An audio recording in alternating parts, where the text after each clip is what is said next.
Hey guys, it's Bully from Bully's Painting Parlour. I hope you're well. I wanted to kick off with part one of lesson three. Lesson three is all about paint consistency and viscosity.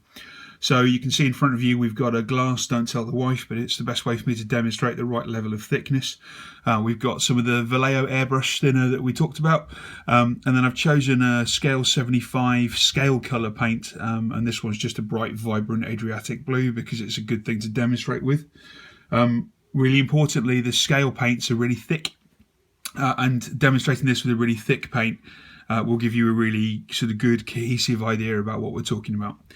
So first off, some science. There is a rule of thumb with airbrushing and paint, and that is very simply this: the thinner the paint, the lower the pressure; the thicker the paint, the higher the pressure. Thinner, lower; thicker, higher. I'll have to come up with some sort of song or something for that. And basically, in order to force a thicker paint through, you're going to need more air. And in order to not have spatter with the thinner paint, or not to get it spidering, you need to have less air. Now, the way to play this is to always work towards having your paints at a basic consistency. So you're always wanting to sort of start out with a starting consistency, and then we'll cover this off in part two of the lesson, which is when talking about how you've got your pressure right for what you need to be doing, and then lesson 4 will be all about modulating pressures while you're working, and then we'll start actually doing some painting and stuff.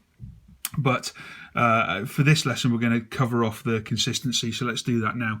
I'm going to have to bounce around the camera. I'm upstairs because the kids are running around downstairs, so I'm on the windowsill. Apologies.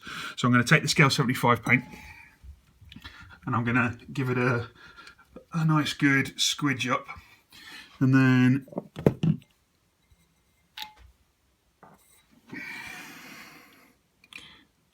so hopefully you can see scale 75 paint is properly thick, heavy pigment paint.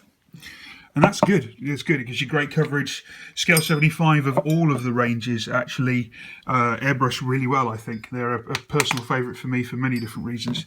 So we've got a good chunky blob of paint in there. And if you're going to do a lot of work with your airbrush, that's probably about the maximum that you would be putting into your paint cup to start off with. Certainly in a 2.5mm paint cup, in a 5mm paint cup, I wouldn't add any more either, to be fair. So what we're going to do is we're going to take the airbrush thinners, and then I am going to put a good healthy squidge in.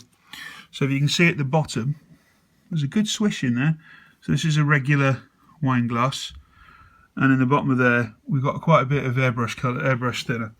But that's irrelevant in terms of the quantity. What we want is the consistency. So I'm just going to work this up, and you can see that the scale colour in itself forms lumps. That's because it's got a gel-based pigment, and you've got to make sure that the gel is entirely dissolved and worked in. You don't want any lumps of pigment.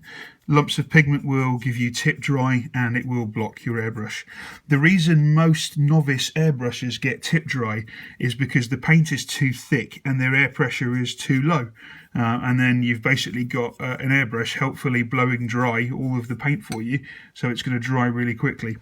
Okay, and ironically, first time round we've got this right. Must have done this a few times. Okay, so what I'm going to do is I'm going to draw out right across the glass, the paint for you, so you can get a real feel for its consistency. You want the consistency, I hate the whole milk thing, but this is the consistency of single cream, basically. You can and you will need to go thinner than this if you're going to be doing some glazing, or you're making a candy colour yourself. But almost like alcohol, you want the kind of tears on the glass. And you can do this in exactly the same way with the paint cup. You just kind of wipe the brush down the inside of the paint cup, and you'll get the basic residual area.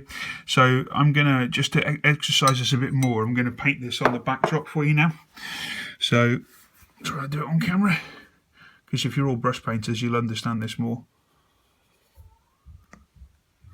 And then I'm going to come in on this, and you can see from the drip that I need to stop from hitting the windowsill so my wife doesn't kill me, that this is pretty thin. In fact, if you were painting white with a brush, That's about the level of thickness that you would use to get smooth layers, and we all know how much we hate that.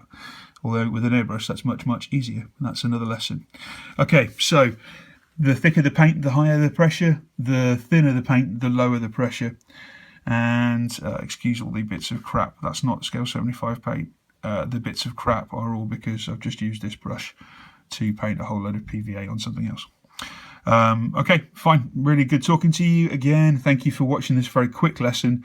The next lesson we do is going to be on paint consistencies going through the airbrush, so actually mixing it in the airbrush and starting to get the air pumping. And we're going to use the back of our hand as a consistency and palette check.